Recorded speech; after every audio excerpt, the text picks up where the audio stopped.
भारत माता की, भारत माता की, भारत माता की। तो मैं शुरू करूं?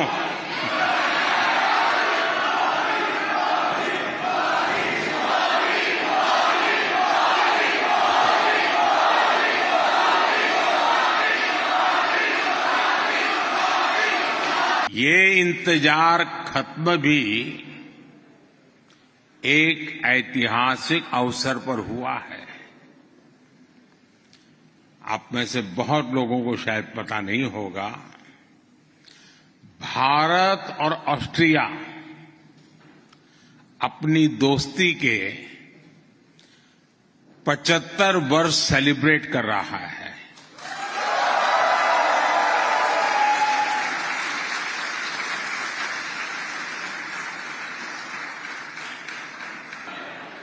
ऑस्ट्रिया का ये मेरा पहला दौरा है।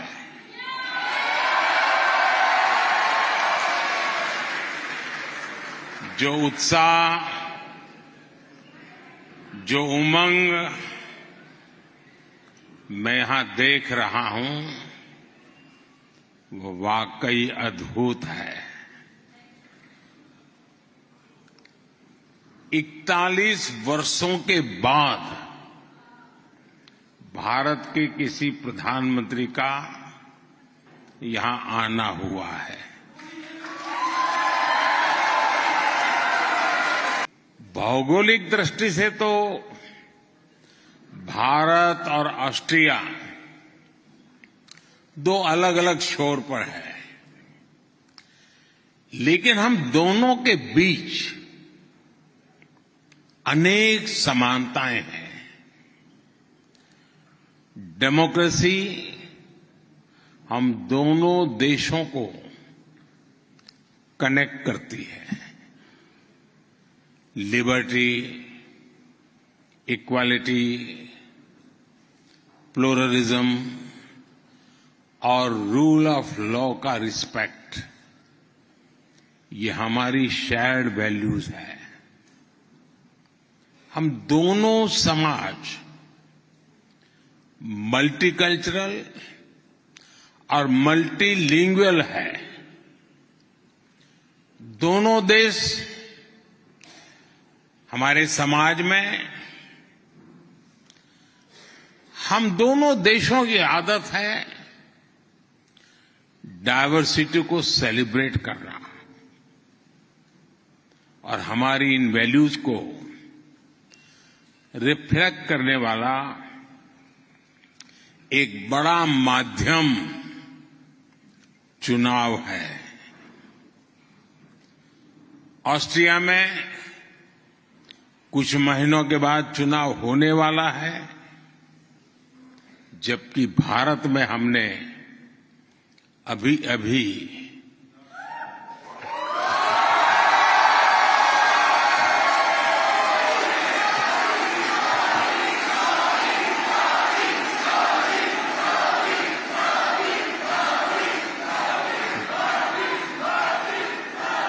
आज दुनिया के लोग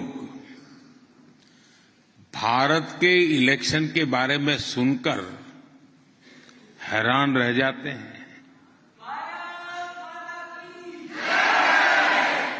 जो चुनाव कुछ सप्ताह पहले ही खत्म हुआ है, उसमें 650 मिलियन से ज्यादा लोगों ने वोट डाले हैं।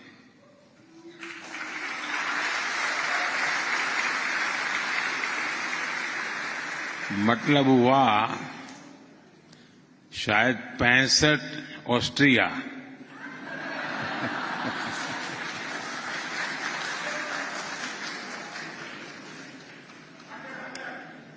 और सोचिए, इतना बड़ा चुनाव होता है, लेकिन कुछ ही घंटों में चुनाव के नतीजे क्लियर हो जाते हैं।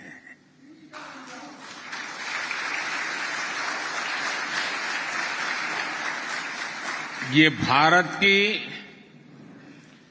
इलेक्टोरल मशीनरी और हमारे डेमोक्रेसी की ताकत है। साथियों, भारत के इन चुनावों में सैकड़ों पॉलिटिकल पार्टीज के 8,000 से ज्यादा उम्मीदवारों ने हिस्सा लिया। इस लेवल का कॉन्टेस्ट, इतना डाइवर्स कॉन्टेस्ट तब जाकर के देश में जनता ने अपना मैंडेट दिया है। और देश ने मैंडेट क्या दिया?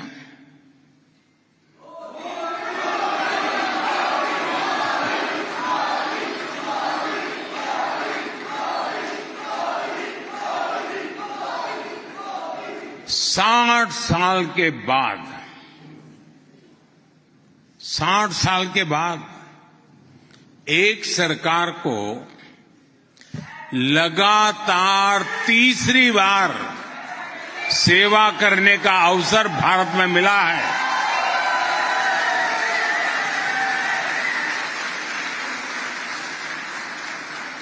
हमने तो दुनिया में पोस्ट कोविड एरा में चारों तरफ पॉलिटिकल इंस्टेबिलिटी देखी है। ज्यादातर देशों में सरकारों के लिए सरवाइव करना आसान नहीं रहा। दोबारा चुनकर आना तो एक प्रकार से बहुत बड़ा चैलेंज रहा है।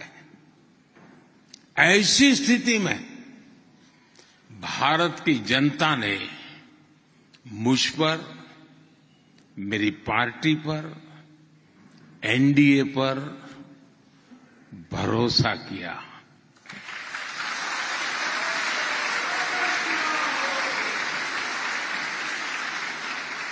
ये मैंडेट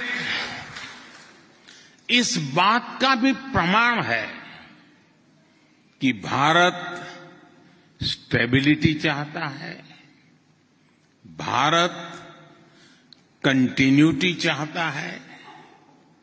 ये कंटिन्यूटी बीते 10 साल की पॉलिसी और प्रोग्राम्स की है।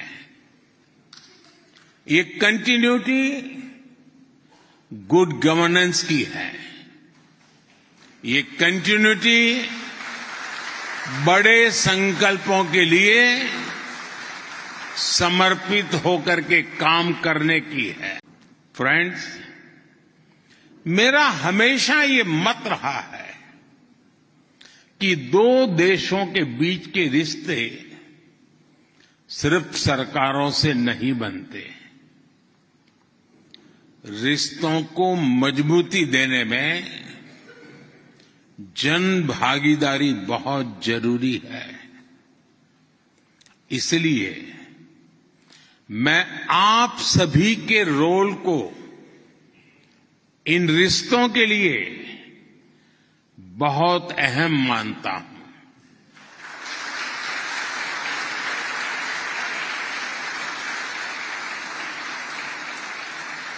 आपने दशकों पहले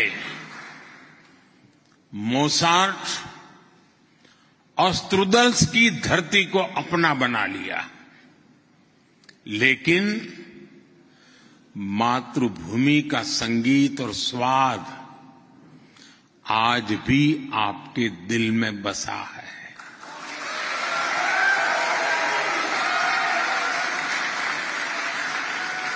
आपने वियना की सड़कों में ग्रात्स, लिंस, इंसब्रुक, साल्जबर्ग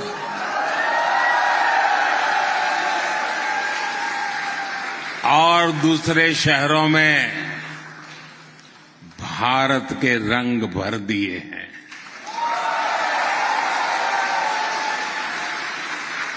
आप दिवाली हो या क्रिसमस, एक जैसे उत्साह से मनाते हैं। आप तोरते और लड्डू दोनों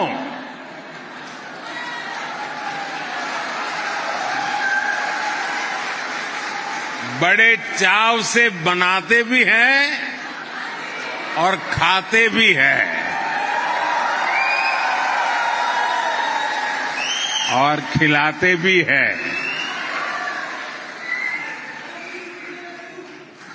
आप ऑस्ट्रिया की फुटबॉल टीम और भारत की क्रिकेट टीम को एक ही जुनून से चीयर करते हैं।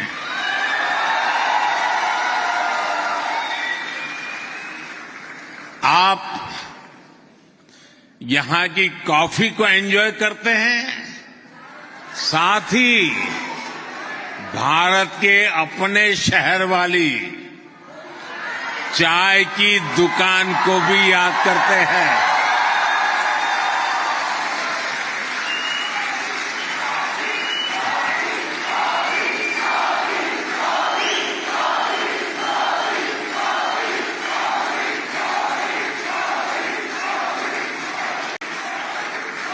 फ्रेंड्स,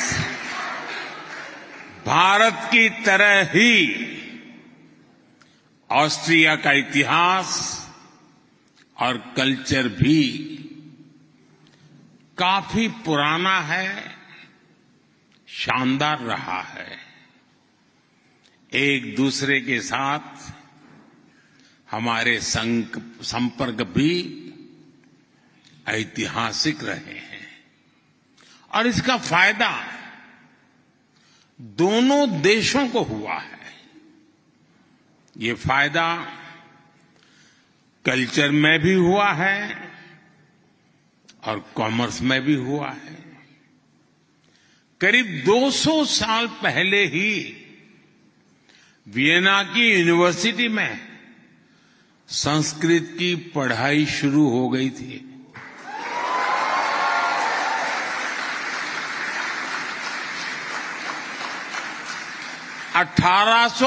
में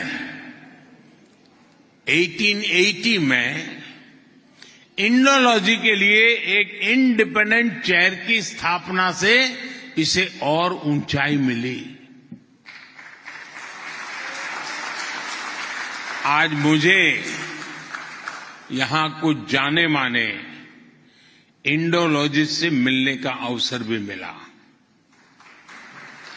उनकी बातों से साफ झलक रहा था कि भारत को लेकर उनकी रुचि बहुत ज्यादा है।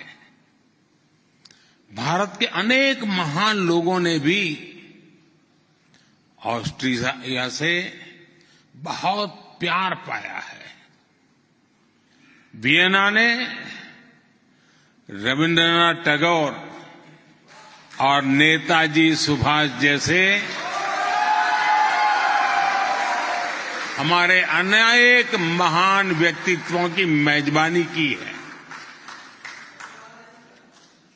और गांधी जी की शिष्या मीराबेन का अंतिम समय वियना में ही बीता है।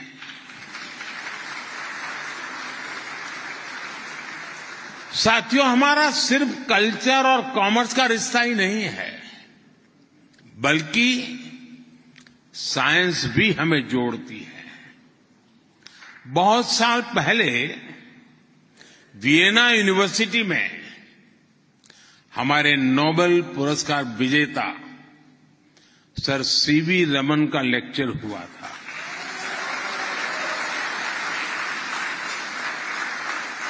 आज मुझे नोबेल पुरस्कार विजेता एंटोन जाइलिंगा से मुलाकात करने का अवसर मिला। इन दोनों महान वैज्ञानिकों को क्वांटम ने कनेक्ट किया है।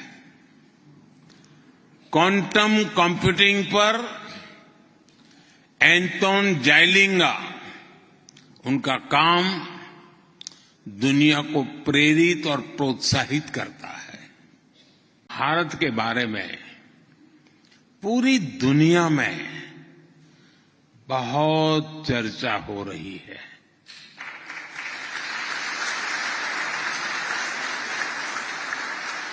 हो रही है कि नहीं हो रही है? हर कोई भारत के बारे में जानना समझना चाहता है। आपका भी यही अनुभव है ना? लोग बहुत कुछ पूछते हैं ना आपको। ऐसे में भारत आज क्या सोच रहा है, भारत क्या कर रहा है, इसको लेकर एक बेटर इन्फॉर्म वर्ल्ड बनाना जरूरी है। भारत 1/6 ह्यूमैनिटी को रिप्रेजेंट करता है और ग्लोबल ग्रोथ में भी करीब करीब इतना ही कंट्रीब्यूट कर रहा है। हजारों वर्षों से हम दुनिया के साथ नॉलेज और एक्सपर्टाइज शेयर करते रहे हैं। हमने युद्ध नहीं दिए, हम सीना तान करके दुनिया को कह सकते हैं, हिंदुस्तान ने युद्ध नहीं बुद्ध दिए हैं।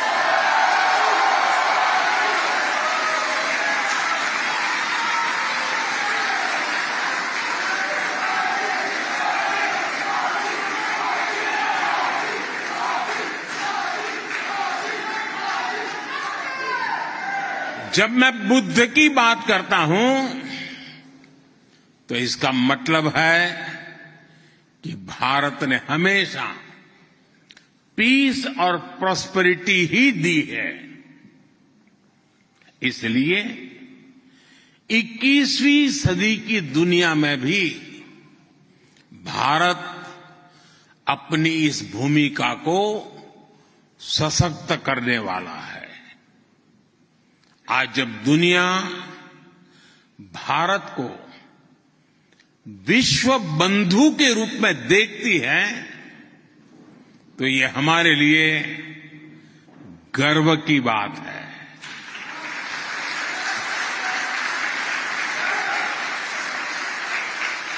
आपको भी डगर डगर पे गर्व महसूस होता है कि नहीं होता है? आज भारत 8% के रेट से ग्रो कर रहा है।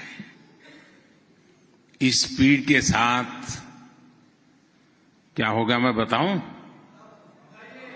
बताऊं?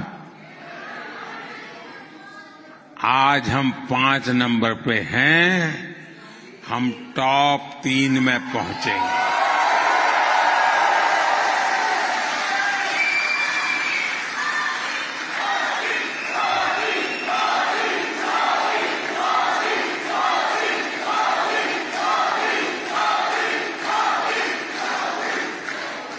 और साथियों, मैंने देशवासियों को कहा था कि मेरे तीसरे टर्म में मैं देश को दुनिया की टॉप 3 इकोनॉमी में लेके जाऊंगा।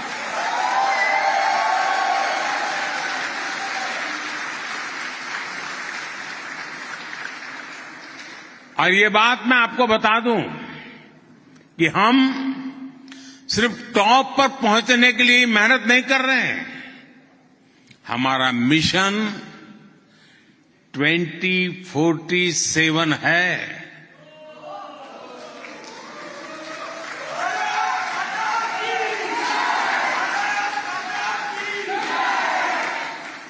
(1947) में देश आजाद हुआ, 2047 में देश शताब्दी मनाएगा।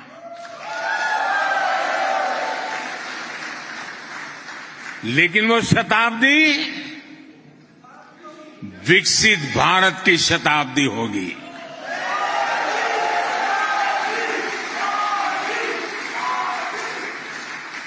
भारत हर प्रकार से विकसित होगा। हम आने वाले 1000 वर्षों के भारत की मजबूत नींव आज डाल रहे हैं। आज भारत के अलग अलग सेक्टर्स में 150 से अधिक ऑस्ट्रियन कंपनियां काम कर रही है। ये भारत के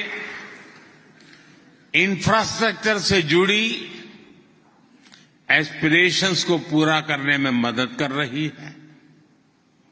मेट्रो, डैम, ऐसे अनेक प्रोजेक्ट्स, टनल जैसे अनेकों इंफ्रा प्रोजेक्ट्स में ऑस्ट्रिया की कंपनियां भारत में काम कर रही है। और मुझे उम्मीद है कि आने वाले समय में यहां की कंपनियां, यहां के इन्वेस्टर ज्यादा से ज्यादा भारत में अपना विस्तार करेंगे।